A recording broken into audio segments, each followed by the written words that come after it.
Nandakumar sir, ഇവിടെ 2018 ആദ്യം Nipah report ചെയ്യുമ്പോൾ വിചിത്രമായ ഒരു രോഗമായിരുന്നു. അതിനെക്കുറിച്ച് ആർക്കും ഒരു ധാരണയുണ്ടായിരുന്നില്ല സാധാരണക്കാർക്ക്.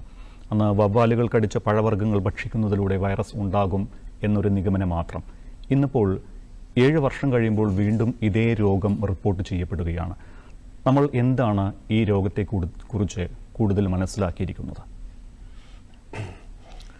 ഇപ്പം ഡോക്ടർ അമ്പർ പറഞ്ഞ പോലെ ഇപ്പം നമ്മുടെ ഈ സൂണോട്ടിക് ഡിസീസസ് അല്ലെങ്കിൽ ജന്തുജന്യ രോഗങ്ങളെന്ന് പറയുന്നതിൻ്റെ പട്ടിക നീണ്ടു വരികയാണ്.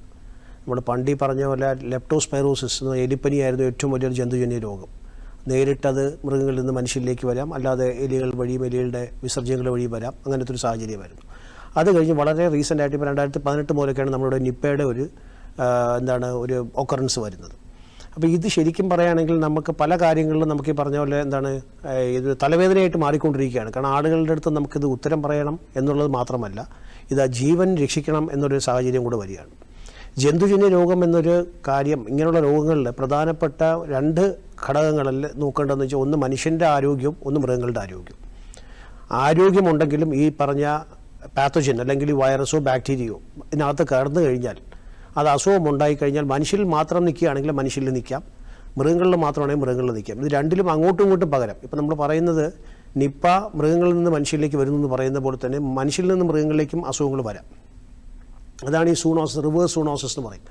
അപ്പം ഇത് ശരിക്കും പറയുകയാണെങ്കിൽ നമ്മുടെ ഇപ്പം മൃഗങ്ങൾ മാത്രമല്ല, ഇതിൻ്റെ ഉറവിടങ്ങളെന്ന് പറയുന്നത് റിസർവോയേഴ്സ് എന്ന് പറയുന്നത് നമ്മുടെ ഈ പറഞ്ഞ വവ്വാലുകളാണ്.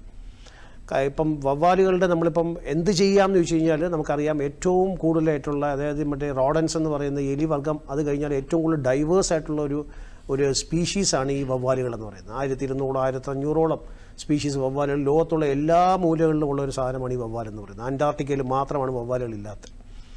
ബാക്കിയുള്ള സകല സ്ഥലങ്ങളിലും വവ്വാലുകളുടെ സാന്നിധ്യമുണ്ട്. അപ്പോൾ ഈ വവ്വാലുകളെന്ന് പറയുന്നത് ശരിക്കും പറയുകയാണെങ്കിൽ എല്ലാ വൈറസിലും വളരെയധികം ഇനിയും നമുക്ക് എണ്ണപ്പെടുത്താനുണ്ട്. പക്ഷേ ഇപ്പം നമ്മുടെ കണക്കിലുള്ളത് തന്നെ നമ്മൾ പരിശോധനയിലും പരീക്ഷണങ്ങളിലും നടത്തിയപ്പോൾ തന്നെ വൈറസുകളുടെ എണ്ണം വളരെ കൂടുതൽ മനുഷ്യനെ ബാധിക്കുന്ന, മനുഷ്യനെ മോശമായി അത് ഫെയ്റ്റലാകുന്ന പല വൈറസുകളെയും കൊണ്ടു നടക്കുന്ന ഒരു വാഹകരാണ് ഈ പറഞ്ഞ വവ്വാലുകളെന്ന് പറയുന്നത്. അപ്പോൾ വവ്വാലുകളെ നമുക്ക് കൺട്രോൾ ചെയ്യാനൊരു സ്ട്രാറ്റജി വേണം.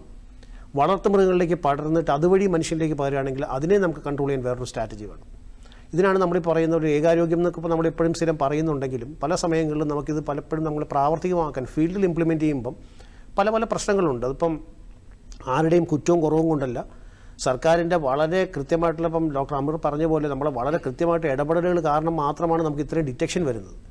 അത് നമ്മുടെ ഒരു പ്ലസ് പോയിൻ്റ് ആയിട്ട് തന്നെ നമ്മൾ കൂട്ടേണ്ടതാണ്. ഇപ്പോൾ വേറൊരു സംസ്ഥാനത്താണെങ്കിൽ പലപ്പോഴും അവിടെ ആരോഗ്യ സംവിധാനങ്ങളുണ്ടാകും, പ്രൈവറ്റ് ആശുപത്രികളിലും ഗവൺമെൻറ് സംവിധാനങ്ങളും ഉണ്ടെങ്കിലും പലപ്പോഴും ഇത് കുറേ ആളുകൾ മരിക്കുന്നു, എന്തോ ഒരു അസുഖം വന്ന് അജ്ഞാത രോഗം വന്ന് മരിക്കുന്നു എന്ന് പറയുന്ന സാഹചര്യത്തിലേക്ക് പോവുകയാണ്. പക്ഷേ ഇതെല്ലാം ഡിറ്റക്റ്റ് ചെയ്യുന്നുണ്ട്.